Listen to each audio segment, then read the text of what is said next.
An activist judge ruled that Trump's use of the Alien Enemies Act to deport foreign terrorists is unconstitutional. But Caroline Leavitt had the perfect response. Take a look. And I would just like to point out that the judge in this case is essentially trying to say that the president doesn't have the executive authority to deport foreign terrorists from our American soil. That is an egregious abuse of the bench. This judge does not have that authority. It is the opinion of this White House and of this administration, and that's why we're fighting this in court. And it's very, very clear that this is an activist judge who is trying to usurp the president's authority. Under the Alien Enemies Act, the president has this power, and that's why this deportation campaign has continued. And this judge, Judge Boasberg, is a Democrat activist. He was appointed by Barack Obama. His wife has donated more than $10,000 to Democrats, and he has consistently shown his disdain for this president and his policies, and it's unacceptable. Leavitt is definitely right.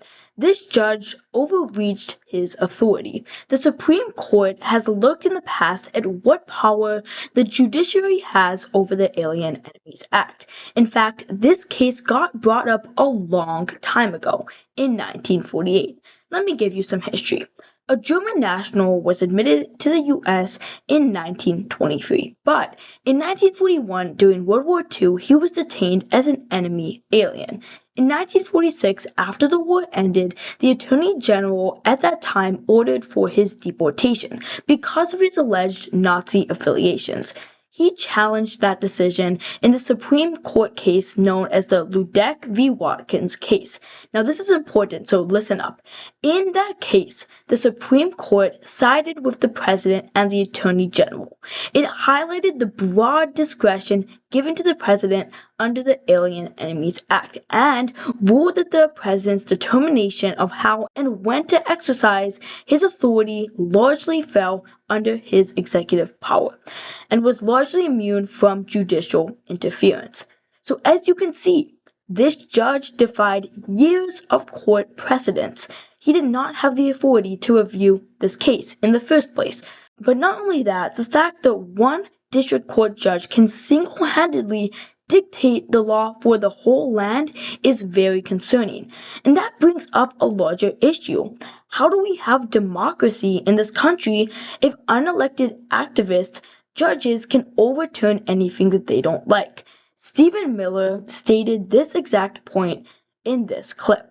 Take a look. Of course the president stands by his comments, absolutely, as do we all, as does the entire administration. You cannot have a democracy where single individual district court judges can assume the full total powers of the commander-in-chief. Even on the Supreme Court, it takes the agreement of 5 Supreme Court justices to change a federal policy. 5. A single district court judge out of 700 cannot set policy for the entire nation, let alone on national security and public safety issues.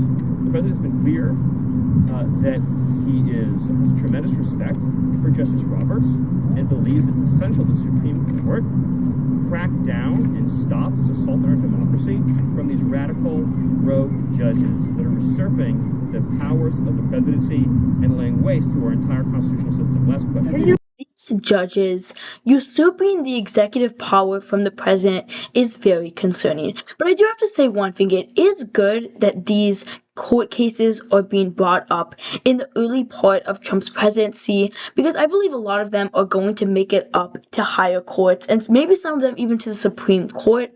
And those higher courts will most likely side with Trump when these outlandish cases are brought up to them, which really should not even be brought up because these court rulings are so bad. But this is not the only case where an activist judge has stepped in and stopped Trump from using his power. A federal judge blocked Trump's administration from banning transgender people from military service.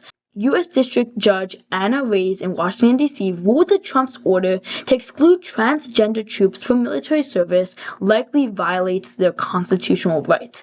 She was the second judge of the day to rule against the administration, and both rulings came within hours of an extraordinary conflict as Trump called for impeaching a third judge who temporarily blocked deportation flights. Like, guys, this is getting ridiculous. anything that Trump does, a judge is going to strike down. And when you actually look at these cases a little further, they don't have too much ice under their feet. They don't have too much standing ground on these cases to say that they are unconstitutional. And that's not it. A judge ruled that Doge's USAID dismantling likely violates the Constitution. The dismantling of the U.S. Agency for International Development by billionaire Elon Musk's Department of Government Efficiency likely violated the Constitution, a federal judge ruled on Thursday. The order requires the Trump administration to restore email and computer access to all employees of USAID, including those put on administrative leave, though it stops short of reversing firings or fully resurrecting the agency. So basically, they're coming one step away from saying it is illegal to fire these government agencies. Like, how have we gotten to this point where an administration does not have the authority to fire its own members? Like, that is crazy. And it just shows that there's so much resistance in the bureaucracy and these activist judges to what Trump is doing. Trump is clean housing the federal government, and these people do not like it. But the good news, as I said before, is that this is very early in Trump's presidency. And even though so many activist judges are ruling against Trump and are trying to stop his administration from clean housing the government, a lot of these court cases will be appealed and most likely be overturned. So I hope you guys enjoyed this video. If you did, make sure to smash the like button down below and subscribe. Shout out to Diana Barbie, our first channel member. If you would like to become a member, you can join near my channel logo. And as always, thank you guys so much for watching, and I'll see you guys in the next one.